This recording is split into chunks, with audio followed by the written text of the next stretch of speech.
네, 안녕하세요. 오늘 세미나 칠 시간입니다. 아, 오늘은 이 도덕법에 대해서라는 그 6장의 큰 제목인데, 거기서 이 10계명 중에, 음, 내 이웃의 소유를 탐내지 말라는 그 10계명의 마지막 계명과, 그 다음에 그 계명 중에서 특별히 내 이웃의 아내를 탐하지 말라. 그 계명과 그 다음에 다스팅의 위상이 어떤지 한번 살펴볼 텐데 그 전에 그 거짓말하지 말라가 이제 그 지난주에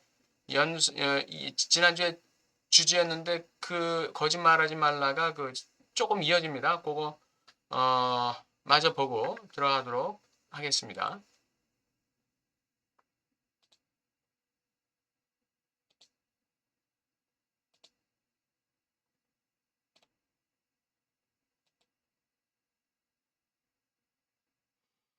예, 십계명에서의 이웃의 아내와 다스팅의 위상인데 지난주에 했던 그 거짓말에 대해서 조금 더 부연하고 그리고 나가도록 하겠습니다. 거짓말의 위상, 거짓말하는 사람은 자신이 거짓말하고 있음을 알지 못합니다. 락강의 말이죠. 또 거짓말을 할 때 어느 정도의 진실을 말하기도 합니다. 그래서 그 사람의 그 진실을 알려고 할 때 우리는 뭘 보나요?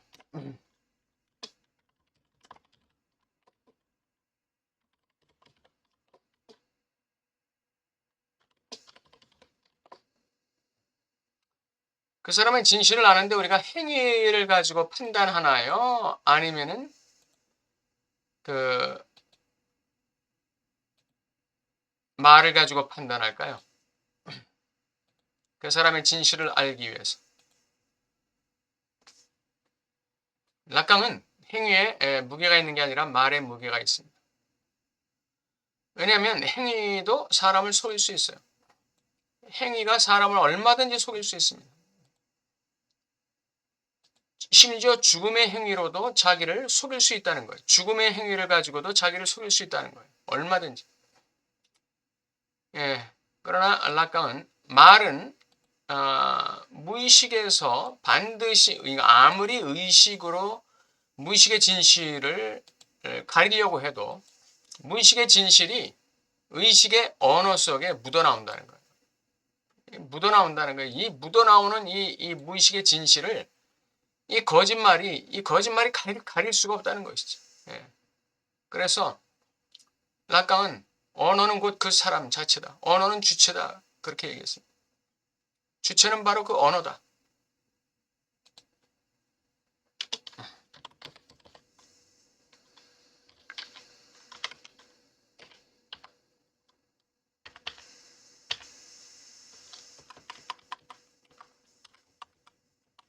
언어는 주체다.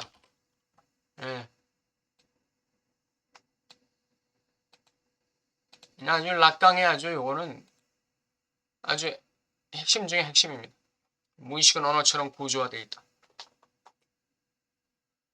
법과 욕망과 거짓말의 상관관계예요.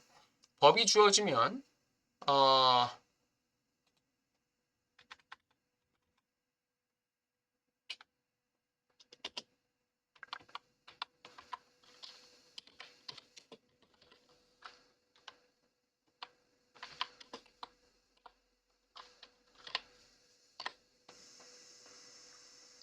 법이 주어지면 대상이 생겨요. 법이라는 건 금지잖아요. 금지. 법이라는 건 금지예요. 금지. 금지가 주어지면 대상이 반드시 생기게 됩니다. 왜? 그 법이 금지하고 있는 대상이 바로 나의 대상이 돼버리는 거예요. 법이 없을 때는 대상이 없어요. 그런데 법이 주어지면 대상이 생겨요. 금지가 주어지면 대상이 생기는 것입니다. 대상은 우리의 욕망을 자극하고 유지하게 만들어요. 대상 A의 역할이 뭐죠? 주체의 욕망을 유지하는 것이죠. 그리고 이 우리의 욕망을 자극하고 유지하게 만드는 게 대상이에요. 그러면 이 욕망은 환상 속에 지금 작동하고 있는 욕망이란 말이에요. 이 우리의 욕망을 극대화시키기 위해서 우리는 뭘 하게 된다? 거짓말하게 된다. 그래서 이 법이 주어지고 그 결과 대상이 등장해서 우리의 욕망을 자극해서 그 욕망을 이루기 위해서 거짓말하게 되는 것입니다. 그래서 이 법이 주어졌을 때 자신의 욕망, 대상을 향한 욕망을 어떻게 처리할 것이냐, 이게 인간의 조건이에요. 인간의 조건. 여기 인간 조건의 원초적 권위, 인간 조건의 원초적 권위. 이게 뭐냐 이게. 욕망과 법 사이에서 거짓말하지 말라는 거예요. 예, 거짓말하지 말라는 거예요.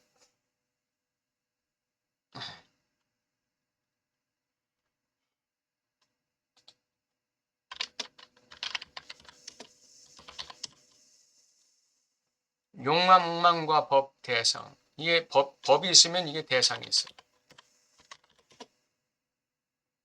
이 법과 대상과 욕망과 거짓말의 이 상관관계가 있어요. 그래서 인간 조건의 원초적 권위를 락강은 뭐라고 말하느냐? 욕망과 법 사이에서 그리고 대상에서 요거는 제가 넣은 겁니다. 그러니까 요거는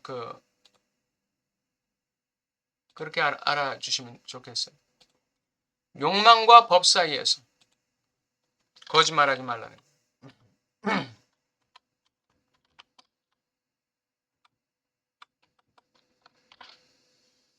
네.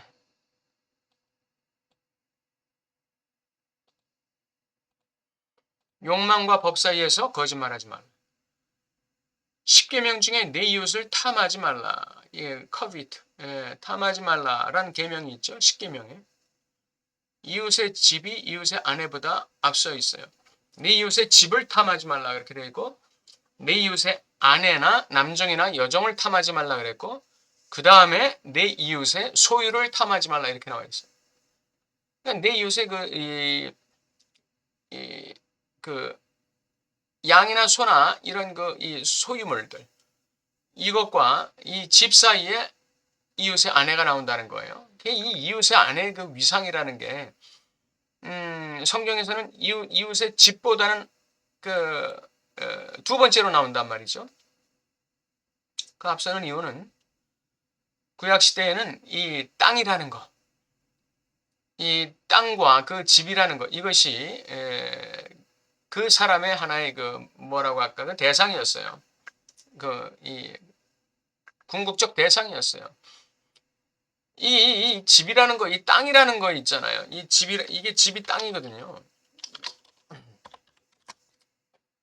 이게 이 사람의 이 돈이었어요. 이게 돈. 부를 상징하는 것이죠. 부. 지금도 마찬가지지만 이 당시에 이 돈이라는 거, 이 돈이라는 것이 어떤 의미를 가지고 있느냐? 돈이라는 게 어떤 의미를 가지고 있느냐? 이것이 하나님과 위상을 견줄 정도의 이 대상이 되어 있는 거예요. 하나님과 위상을 견질 정도의 대상. 돈이냐 하나님이냐가 구약 시대의 명제였어요.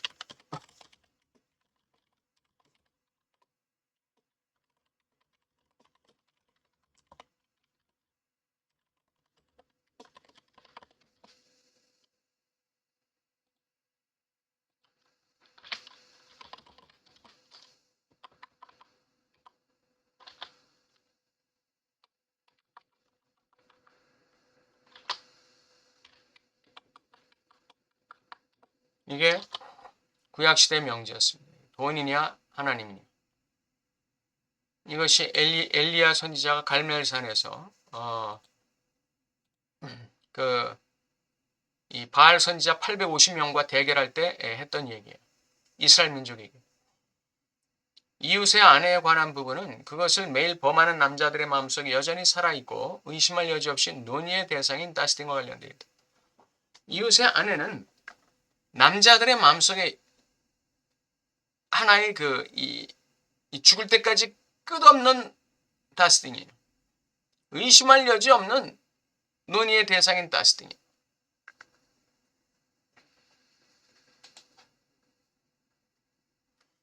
이웃이 가진 것 중 인간이 휴식을 취할 수 있는 가장 가까운 관계는 이웃의 아내다. 이 이웃의 아내가 특별히 십계명 언어 법칙인 십계명과 관계된 이상 이것은 다스팅의 위상을 갖게 된다. 예, 이웃의 아내는 바로 다스팅의 위상을 갖는 것입니다. 이웃의 아내라는 거. 내 걸 두고도 이웃의 아내를 탐하게 되는 것이죠. 커비타이, 예, 시기하게 되는 거예요. 이게 왜 그러냐? 이게 다스팅의 위상이에요. 이게 이웃의 아내라는 것 때문에 그래요. 이웃. 나에게 속하지 않았다는 사실 때문에 그래요. 이웃의 아내가 법과 계명으로 금지된 불가능의 존재로 부각되는 순간, 예, 그렇게 명명되는 순간 그것은 주체의 대상이 될 수밖에 없는 거예요. 예, 금지된 불가능한 대상. 금지된 불가능한 존재. 이웃의 아내가 법과 계명에 의해서 금지된 불가능의 이 존재가 되는 순간 이것은 주체의 대상으로 자리 잡게 되는 것입니다. 십계명과 관련된 다스팅의 위상. 이 십계명이 얘기하고 있는 이 다스팅, 이거 뭐뭐 하지 말라는 거 있잖아요. 도둑질하지 말라, 살인하지 말라, 간음하지 말라, 거짓 증거하지 말라. 이런 것, 부모를 공경하라는 이제 뭐뭐 하지 말라에 들어가는 건 아니죠. 그러나 그것도 그럼 부모를 공경하지 않고 그냥 부모를 이 관심 두지 않고 살고 싶어 하는 그런 그 욕망이 또 대상이 될 수 있겠죠. 뭐뭐 하라는 것은 하나님을 형상화시키지 말라. 또 6일은 열심히 일할 것이나 제7일은 하나님의 안식일이니 나와서 하나님을 경배해라.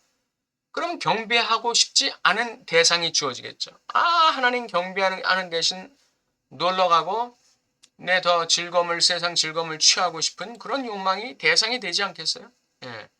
뭐뭐 하지 말라는 계명과 함께 뭐뭐 하라는 계명도 역시 대상을 띄우는 것입니다. 십계명과 관련된 이 다스팅의 위상이라는 건 이건 태초부터 있는 거예요. 이건 아주 근원적인 것입니다. 이건 십계명이 금지하는 것은 이건 근원적인 대상이다 이거예요. 예, 십계명이 금지시키는 그 불가능한 대상 그것의 위상은 아주 근원적인 것이다 이거예요. 가장 원시적인 언어 법칙과 관련되어 있는 것이고, 예, 법과 계명으로 금지되어 있는 것이고, 주체가 명명하고 말하는 모든 것으로부터 분리되어 있는 어떤 것이에요. 이건 실제성을 얘기하는 것이죠. 실제성. 명명하고 말하는 모든 것으로부터 더 초월해 있어요. 예, 그걸 가지고 포섭할 수 없는 것이에요. 예, 신비성과 실제성이 있어요. 내 욕망에 관련된 거예요. 내 욕망보다는 더 결여보다는 더 깊은 의미는 상실이죠.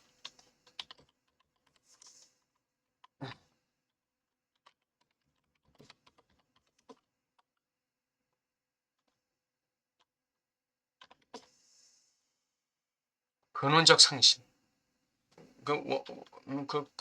근원적 상실, 그 구멍이에요.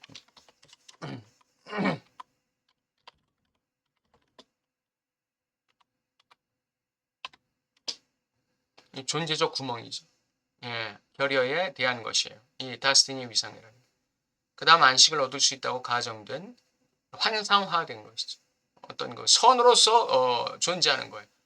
내게 안식을 줄 수 있다. 내게 주의상 기쁨을 줄 수 있다고 가정된.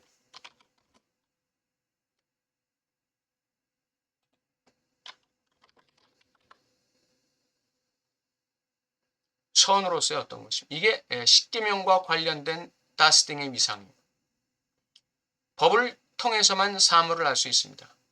이 사물이 바로 대상이죠. 율법이 탐내지 말라라고 말하지 않았다면 나는 그것을 탐낼 생각을 하지 않았을 것이다.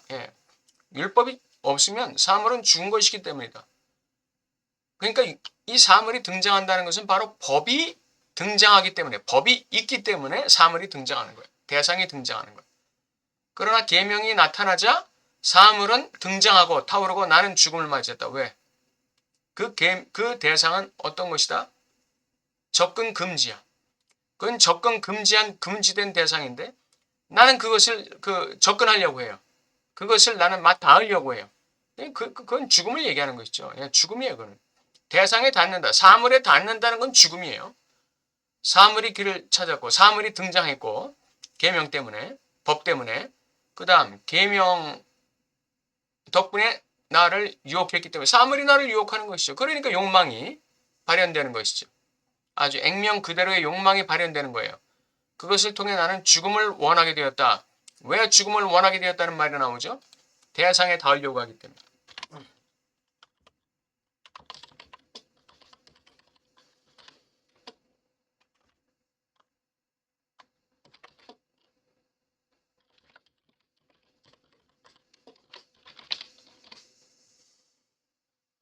대상에 닿으려는 죽음 충동 때문에.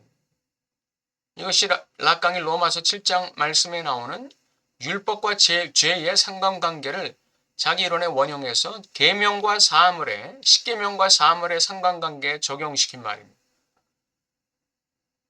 계명이 있기 때문에 대상, 즉 사물이 있다는 거예요. 그리고 대상이 있기 때문에 욕망이 발현된다는 것이고 그 욕망은 자신의 에로티시즘적 만족을 극대화시키기 위한 목적을 가지고 있기 때문에 욕망은 그렇기 때문에 거기서 뭐가 나올 수밖에 없느냐? 죄, 범법, 위반, 금지 계명에 대한 위반이 나올 수밖에 없다는 거예요. 그러니까 그건 죽음이죠. 그래서 법이 등장하면 계명이 등장하면 사물 이게 이제 대상이에요. 대상. 예. 대상이 등장하고 이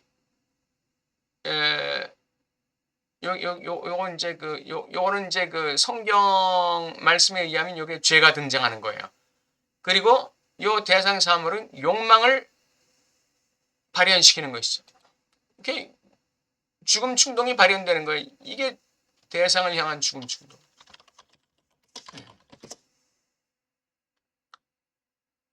그 다음에 이제 극단적 에로티시즘을 발현시켜서 죄를 실행하게 되는 거죠.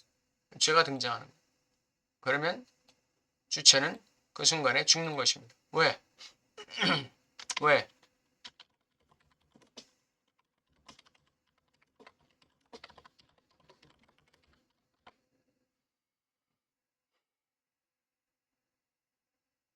이거는 마치 이거는 불과 같아요. 이건 불과 같아요.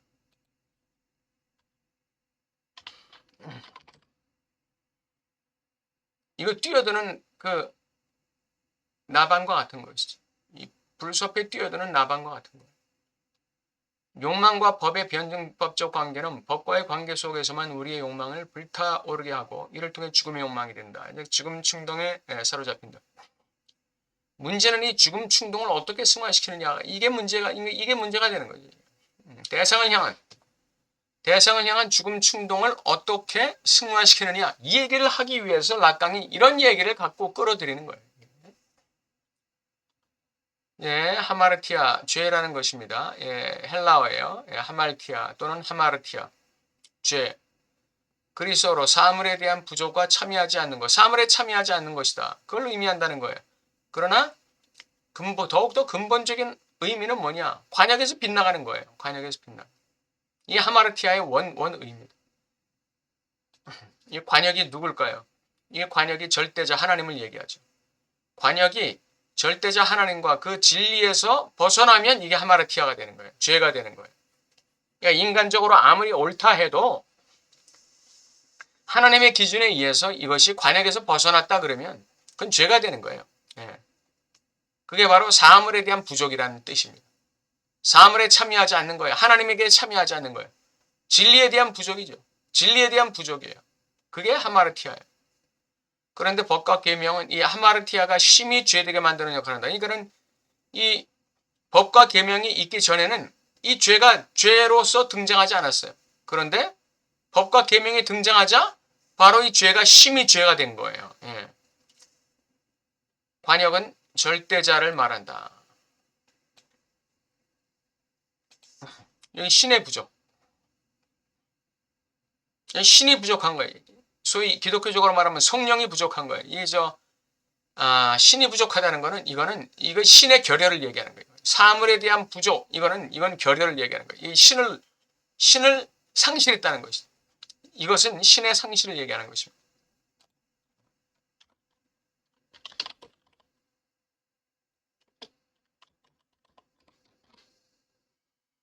이건 신의 상실을 얘기하는 거예요. 사물에 대한 부족, 이건 신의 상실을 얘기하는 거예요.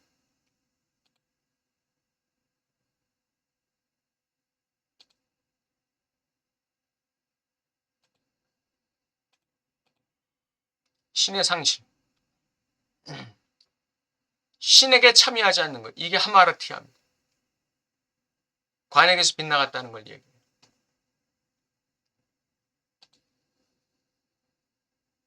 인간이 수세기에 걸쳐 법을 위반하고 금지를 위반하는 욕망과의 관계에 놓이게 하고 도덕성을 넘어서는 에로티즘을 도입하는 데 성공한 것을 탐구해야 한다.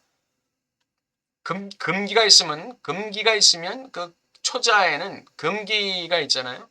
그런데 초자의 이면은 바로 금기의 위반이죠. 그래서 초자는 양면성이 있는 것이죠. 금기를 지키고자 하는 욕망, 그리고 금기를 위반하고자 하는 욕망, 이게 같이 가는 거예요. 같이 가요. 금기를 지키고자 하는 욕망이 커지면 금기를 위반하고자 하는 욕망이 작아지겠죠. 근데 그게 아니라는 거예요. 금기를 지키고자 하는 욕망이 커지면 금기를 위반하고자 하는 욕망도 커진다는 거예요. 예. 그래서 기독교에서는 영성이 고양될 때 육성이 죽느냐? 육성이 같이 고양되는 거예요. 그런데 어느 한계를 넘어가면, 영성이 어느 한계를 넘어가 버리면 육성이 그냥 그대로 급전직해 버립니다. 영성이 어느 한계를 넘어가 버리면 이 육성이라는 건 그냥 죽어버려요. 그냥 자동적으로 죽어버립니다. 예. 그 전까지는 영성과 육성이 반비례하는 게 아니라 비례적으로 같이 가요. 예.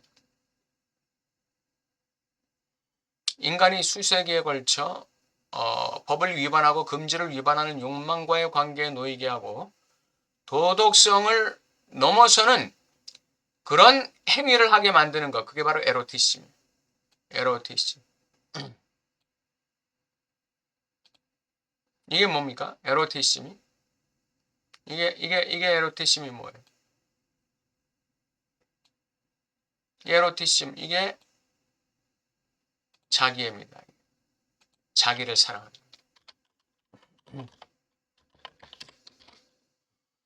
이건 단순히 이것은 그 성적인 욕망만이 아니에요. 성적인 욕망으로서의 자기 사랑만이 아니에요. 이거는 아주 절대적 자기 사랑입니다.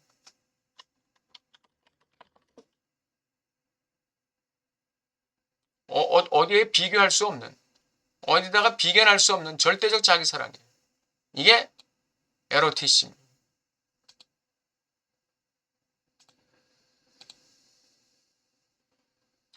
이 프로이드가 이 에로티즘을 도입했어요. 즉 법이 등장하니까 사물 대상이 등장하고 이것이 인간의 욕망을 자극해서 죽음 충동을 발현해서 그 대상을 향해서 죽음 충동으로 접근하는 것이죠. 예, 그게 극단적 에로티즘의 추구예요. 그게 죄입니다. 이러한 과정을 통해서 도덕성을 넘는 죽음의 욕망이 발현되고 주체는 죽음에 이르게 된다. 성경 에스겔서 18장 20절에 범죄하는 그 영혼은 죽으리라 그랬어요. 범죄하는 그 영혼, 이게 뭡니까? 이게 금기의 위반.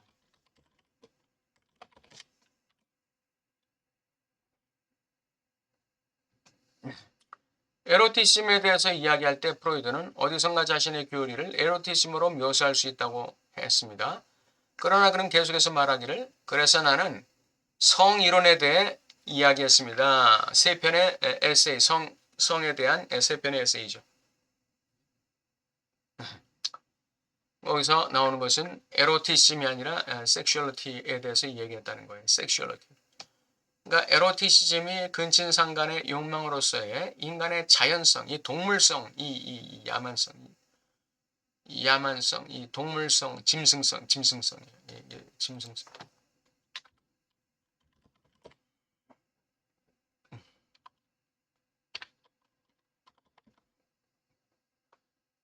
이 네이처, 인간의 자연성을 기반으로 하는 자기애적 성욕이라는. 예. 자기애적 성욕이라고 한다면 섹슈얼리티는 근원적 주체 상실의 대상과 관련된 근원적 주체의 근원적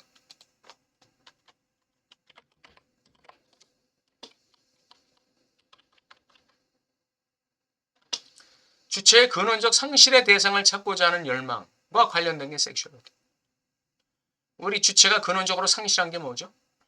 첫째, 창조주 하나님, 자기의 이 자기를 만든 근원자, 존재를 갖다가 상실했어요. 그게 원죄입니다. 그 결과 뭘 상실했느냐? 영생을 상실했고, 진리를 상실했고, 에덴 낙원을 상실했어요. 이게 아주 이 근원적 상실입니다. 이게 영적 상실이에요. 그 다음에 뭘 상실했죠? 락강이 얘기하는 자신의 반쪽 성염색체를 상실했습니다. 엄마의 안락한 태를 상실했습니다. 엄마의 젖가슴을 상실했죠. 마지막으로 엄마라는 존재자를 상실한 것입니다. 인간에게는 이러한 것들이 다 근원적 상실에 속해요. 그래서 그러한 근원적 상실을 메워주리라고 착각된 그 대상, 이걸 찾고자 하는 열망, 이게 섹슈얼리티예요. 여기에는 물론 이 성적인 의미도 포함되지만 성적인 의미뿐 아니라 여기에는 더 훨씬 더 광범하고 깊이 있는 대상에 대한 의미가 부여되는 것이죠. 이 섹슈얼리티에는. 그래서 프로이드를 무슨 에로티시즘의 화신이니 무슨 성에 미친 양반처럼 설명하는 그런 분들은 공부를 다시 해야 돼요. 프로이드는 에로티시즘을 자신의 중심적 성이론으로 삼지 않고 섹슈얼리티를 자신의 성이론으로 받아들였어요.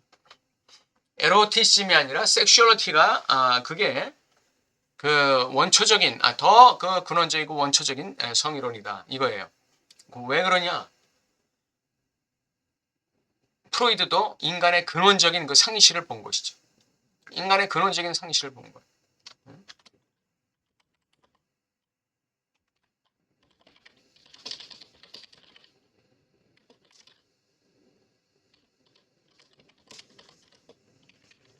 아이고 죄송합니다.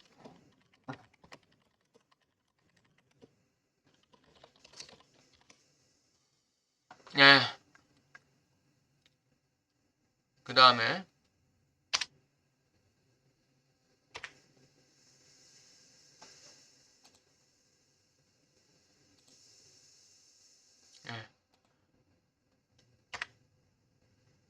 프로이드는 윤리적 탐구의 최전선에 남자와 여자의 단순한 관계를 두었습니다. 이게 이제 에로티즘과 섹슈얼리티의 그 변증법적 관계예요. 윤리적 탐구의 최전선에. 그러니까 이 윤리성, 이 욕망의 윤리성에서 이 승화가 왜 이루어져야 될까요? 욕망의 윤리성에서 승화가 이루어져야 되는 이유는 이 남자와 여자의 단순한 관계에 프로이드의 윤리성의 핵심이 담겨 있기 때문에 그래요. 다스틴의 물음은 여전히 우리의 욕망의 중심에 열려있거나 부족하거나 벌어진 모든 것에 붙어있다. 예, 다스틴이라는 건 우리의 욕망에 우리의 욕망을 발동시키고 유지시키는 것이죠. 그렇기 때문에 그것은 우리의 결여와 관련이 있다는 거예요. 근데 프로이드의 입장에서 우리의 결여는 뭐죠? 근친상간이에요. 근친상간의 금지. 이게 결여의 아주 원초예요. 원조. 근친상간 금지. 이게 윤리적 탐구의 최전선. 여기에는 근친상간 금지가 있는.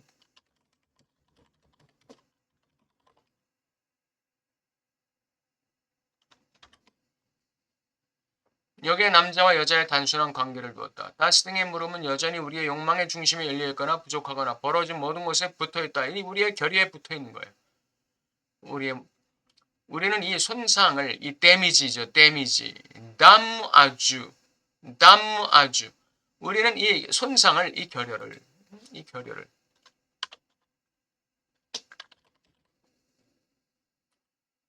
이 손상을 고풍스러운 프랑스어 의미에서 우리의 부인, 담, 우리의 부인인 우리의 여인, 레이디로 바꾸기 위해서. 그러니까 이 담 아주 이것을 이 영어로 말하면 damage죠. 우리의 이 손상, 결여를 갖다가 우리의 부인 또는 우리의 여인으로 바꾸기 위해서 우리가 무엇을 할 수 있는지 알아야 한다. 그게 바로 대상의 승화예요. 대상의 승화를 시켜야 이게 가능한 거예요. 그래야만 우리의 결여를 우리의 부인으로 바꿀 수 있는 거예요. 예. 우리의 결여를 우리의 부인으로 바꿀 수 있는 거예요.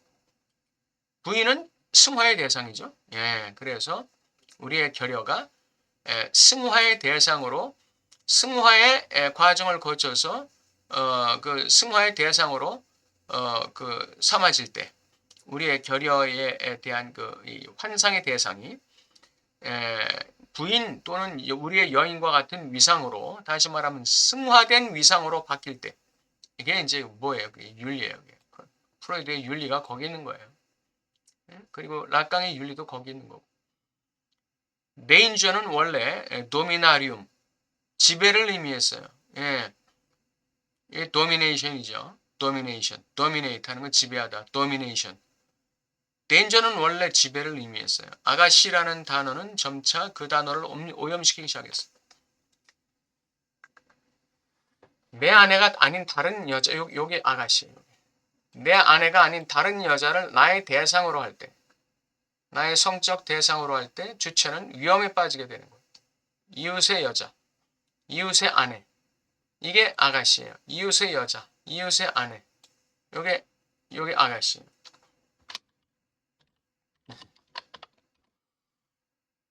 이 이웃의 여자를 내가 지배하게 될 때 내가 원초적 아버지가 금지했던 근친상간의 금지를 위반하게 되는 것이죠.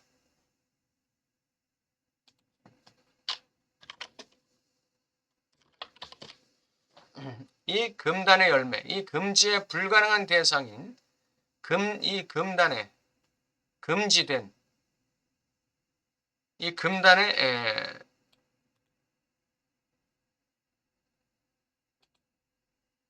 이 금단에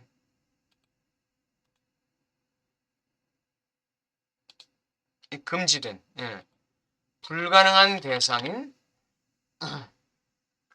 사물에 접근하는 것. 이 이웃의 여자, 내 이웃의 여자를 탐하지 말라고 그랬죠.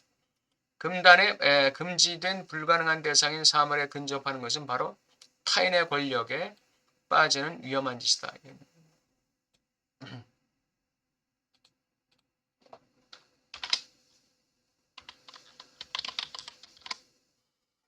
그냥 죽음이에요.